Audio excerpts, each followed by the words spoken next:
అందరికీ నమస్కారం. సభాధ్యక్షులు సోదరుడు పెద్దలు పిసిసి ప్రెసిడెంట్ మహేష్ కుమార్ గౌడ్ గారికి, నూతన ఇన్ఛార్జిగా విచ్చేసిన ఈరోజు ఒక సాధారణ కార్యకర్త నుంచి జాతీయ స్థాయిలో ఉన్న మీనాక్షి నటరాజన్ గారికి స్వాగతం పలుకుతూ, కార్యక్రమానికి ముఖ్య అతిథిగా విచ్చేసిన గౌరవ ముఖ్యమంత్రి వర్యులు రేవంత్ రెడ్డి గారు, సహచర మంత్రి వర్యులు, అలాగే పెద్దలు ఉత్తమ్ కుమార్ రెడ్డి గారికి, ఇంకా వేదిక ఉన్న ఇక్కడికి విచ్చేసిన ఎమ్మెల్యేలు, ఎమ్మెల్సీలు, ఎంపీలకు మీ అందరికీ కూడా నమస్కారాలు తెలియజేసుకుంటూ, చాలా సంతోషకరం. మొన్నటి వరకు ఒక మేడం రాజ్మోహన్ సింగ్ గారి స్థానంలో ఆమె కూడా పార్లమెంట్ ఎలక్షన్లో కూడా బాగా పనిచేసి ఈరోజు వారి స్థానంలో మాలాంటి సాధారణ కార్యకర్తగా ఉండి జాతీయ స్థాయిలో ఒక సింపుల్ వర్కర్గా మీ అందరూ ఎప్పుడో చూసేవాళ్ళం. అలాంటి మీనాక్షి నటరాజన్ గారు మన రాష్ట్రానికి రావడం నిజంగా చాలా సంతోషకరమైన విషయం. మీ అందరికీ కూడా మీ ద్వారా కాంగ్రెస్ పార్టీ కార్యకర్తలు కానీ మామూలు కార్యకర్తలు ఇలా మహేష్ కుమార్ గౌడ్ గారు ఈ స్థానంలో ఉన్నారంటే, పొన్నం ప్రభాకర్ గారు, నేను ఇదే గాంధీభవన్లో 86, 88 నుంచి తెలుగుదేశం గవర్నమెంట్లో అప్పుడు ఉద్యమాలు చేస్తూ దాటి దెబ్బలు తినుకుంటూ పోరాటం చేస్తూ నిజంగా కూడా కాంగ్రెస్ పార్టీ పుణ్యాన ఈ స్థాయిలో ఉంటామని మేము ఎప్పుడు అనుకోలేదు. మాకు ఎవరు బ్యాక్గ్రౌండ్ లేదు, ఎవరు మా ఫ్యామిలీలో మా నాయన కానీ ఎవరు కానీ ఎమ్మెల్యేలు కానీ ఎవరు లేరు. అయినా కష్టపడ్డాం కాబట్టి గుర్తించి టికెట్ ఇవ్వడం జరిగింది. ఆ విధంగా ఈరోజు 6 సార్లు గెలిచి కాంగ్రెస్ పార్టీలో కార్యకర్తలాగా సింపుల్గా పనిచేస్తున్నాం. తప్పకుండా ఈరోజు రేవంత్ రెడ్డి గారి నాయకత్వంలో మనం చేసే కార్యక్రమాలన్నీ కూడా అందరు చెప్పింది. ఇప్పుడు ఉత్తమ్ కుమార్ రెడ్డి గారు బీసీ కులగణన కానీ ఏ విధంగా చేసిందో వారు చెప్పడం కానీ, ఇంకా మిగతా విషయాలు కూడా అన్నీ కూడా మనం ఈరోజు జాతీయ స్థాయిలో రాహుల్ గాంధీ గారు చేసే కార్యక్రమాలను చూస్తున్నాం. మనం ఆయన పాదయాత్రతో మొదలు పెట్టుకొని ఈరోజు పార్లమెంట్లో ఏ విధంగా ఫైట్ చేస్తున్నాడో మనం చూస్తున్నాం. అందుకే మీ అందరికీ కూడా మన గౌరవ ముఖ్యమంత్రి గారి నాయకత్వంలో ఎన్ని కార్యక్రమాలు చేసినా ప్రతిపక్ష నాయకుడు బయటికి రాడు. కానీ రోడ్డు మీద వదిలిపెట్టి ఒక ఇన్సిడెంట్ జరిగితే దాని మీద ఉత్తమ్ కుమార్ రెడ్డి గారు 3 గంటల్లో అక్కడ ఉన్నాడు.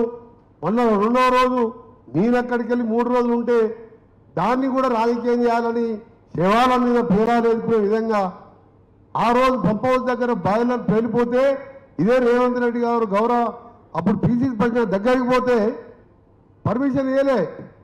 మధ్యలో మల్లరావు గారు ఉండే ఆపరేషన్ మాసాన్పల్లిలో అక్కడ ఇన్సిడెంట్ పోలే, మధ్యలో అరెస్ట్ చేస్తే ఇదే గౌరవ ముఖ్యమంత్రి గారు పోయి రానియండి, చూసుకొని రానియండి అన్నాడు. మాతో ముఖ్యమంత్రి గారు ఉత్తమ్ కుమార్ రెడ్డి గారు రెగ్యులర్గా మాట్లాడుతూ ఏ విధంగా కాపాడే, ఎంత ఖర్చు అయినా ఏం లేదు, ఆ ప్రాజెక్టు పూర్తి చేయాలని 1 సంవత్సరం కింద ముఖ్యమంత్రి కాగానే వారే నాకు సూచించి మీరు ఆ ప్రాజెక్టు ఎంతైనా కష్టపడి అప్పుడు శాంక్షన్ చేయించుకుని ఎంత ఖర్చు అయినా సరే పూర్తి చేస్తానని చెప్పాను. 3 లక్షల సాగునీరు ఇచ్చే ప్రాజెక్టు వారు వస్తే అక్కడ రెస్క్యూ ఆపరేషన్ ఇబ్బంది జరుగుతుంది, పోలీస్ సెక్యూరిటీ ఏమని చెప్పి ఉత్తమ్ కుమార్ రెడ్డి గారితో, నాతోని, జూపల్లి గారితో ఎప్పుడు మాట్లాడుతూ ఆ ఇరుక్కున్న కార్మికులను ఏ విధంగా బయటికి తీసుకురావాలని ఆలోచన చేస్తున్న సందర్భంలో ఎంత దుర్మార్గం అంటే, నిన్న 100 కార్లు వేసుకొని అక్కడికి వెళ్ళి శ్రీశైలంకి వెళ్ళి లక్షలాది మంది భక్తులు ఇటు వస్తున్నారు. ట్రాఫిక్ జామ్ ఘాట్ రోడ్లో జరిగింది. పోయి అక్కడ డ్రామా యాక్షన్ చేసుకుంటున్నారు. 10 ఏళ్ళు ఇదే సొరంగం కేసీఆర్ గారు ఏమన్నారంటే, కూర్చొని 2 నెలల్లో పూర్తి చేస్తా, నా పేరు కేసు గారు కాదు, తల నరుక్కుంటా అని వీడియోలు ఉన్నాయి. ఆ రోజు దేవరకొండ బహిరంగ సభలో 2014 చెప్పింది.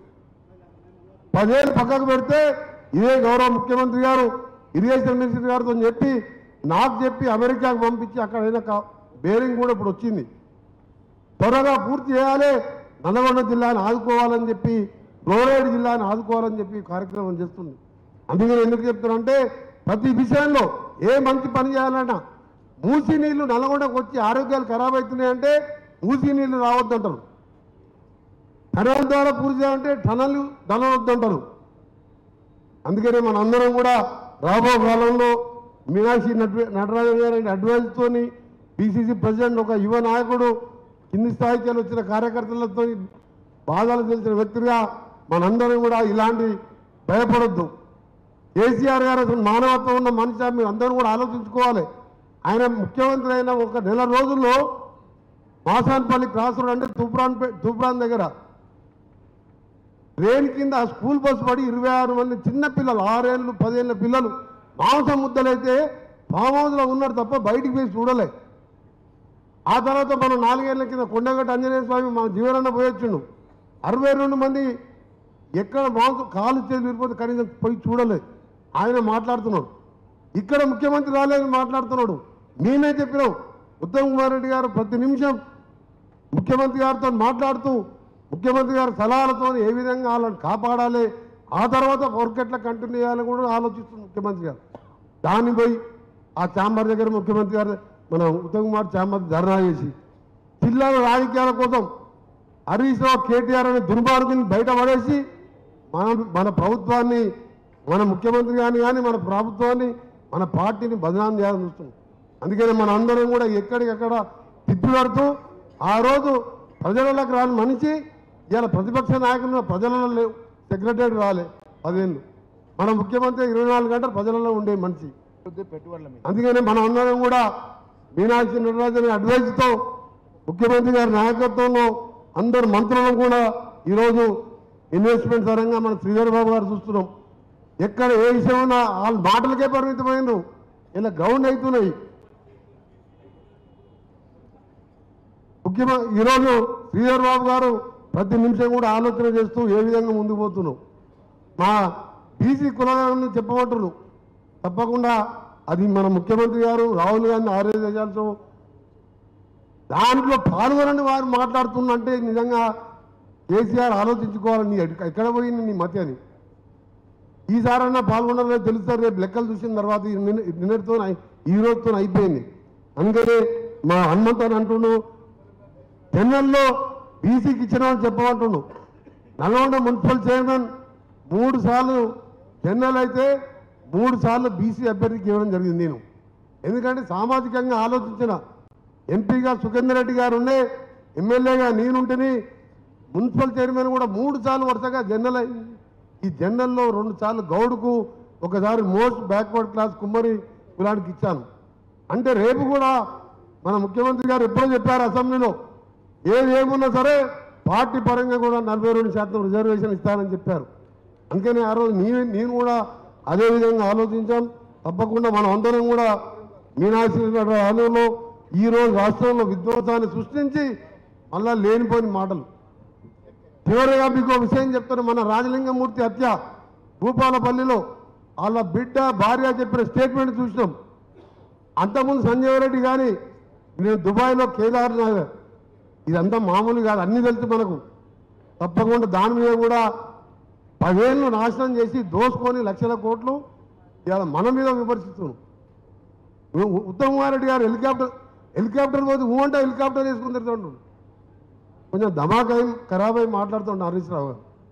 హెలికాప్టర్లు పోకుంటే మీలాగా 100 కార్లు ర్యాలీ వేసుకొని ఏదో పెళ్లికి పోయినట్టు పోయి వాళ్ళు పబ్లిక్ మీటింగ్ పోయి రాస్తారు, మొత్తం ట్రాఫిక్ జామ్ చేసి అరే నిమిషానికి ఢిల్లీకి వెళ్ళి పిలిపించి గవర్నమెంట్ పరంగా ఆయన వ్యక్తిగతంగా ఉన్న పరిచయాలతోని ఈజీపీ ర్యాంక్ వాళ్ళని పిలిపించి వాళ్ళతో సలహాలు తీసుకొని ముఖ్యమంత్రి గారి అడ్వైస్తో ఈరోజు అక్కడ డే అండ్ నైట్ నడుస్తున్నది. అందుకని మనందరం కూడా రాబో కాలంలో స్థానిక సంస్థల్లో కానీ వచ్చే మళ్ళీ ఎమ్మెల్యే ఎలక్షన్స్ టార్గెట్లో కానీ పెట్టుకొని తప్పకుండా తెలంగాణ ఇచ్చిన కాంగ్రెస్ పార్టీ సోనియా గాంధీ గారిని ఆమె పేరు స్థిరస్థాయిగా ఉండే విధంగా రాహుల్ గాంధీ ఆధ్వర్యంలో చేసే కార్యక్రమాలు ఖర్గే గారు ఇచ్చిన ఆదేశాలతో ముందుకు పోతున్నాం. మరొకసారి అధ్యక్షుల వారికి నాకు ఈ అవకాశం ఇచ్చినందుకు ఈరోజు కార్యకర్తలు కూడా నాయకులు అవుతారంటే ఇదే కాంగ్రెస్ పార్టీ, అది గొప్పతనం. ఇవాళ అధ్యక్షుడు మహేష్ కుమార్ రావు ఏంటంటే అది పెద్ద గొప్పతనం. నేను 6 సార్లు ఎమ్మెల్యేగా మినిస్టర్గా ఎంపీ అయినంటే అది ఒక కాంగ్రెస్ పార్టీలో సాధ్యం. టీఆర్ఎస్ పార్టీలో ఎవరైతారో కేటీఆర్ నెక్స్ట్ వర్కింగ్ ప్రెసిడెంట్ అయ్యిండు, రేపు కేసీఆర్ దిగుతుంది ఆయన పార్టీ అధ్యక్షుడు అవుతాడు. అంతే తప్ప ఎవరు కాదు కదా, కాంగ్రెస్ పార్టీలో ఎవరైనా కావచ్చు. అందుకనే మనందరం కూడా కష్టపడదామని తెలియజేసుకుంటూ మరొకసారి మీనాక్షి నటరాజన్ గారికి welcome madam, thank you very much. ఇంకా 3-4 స్పీకర్స్ తర్వాత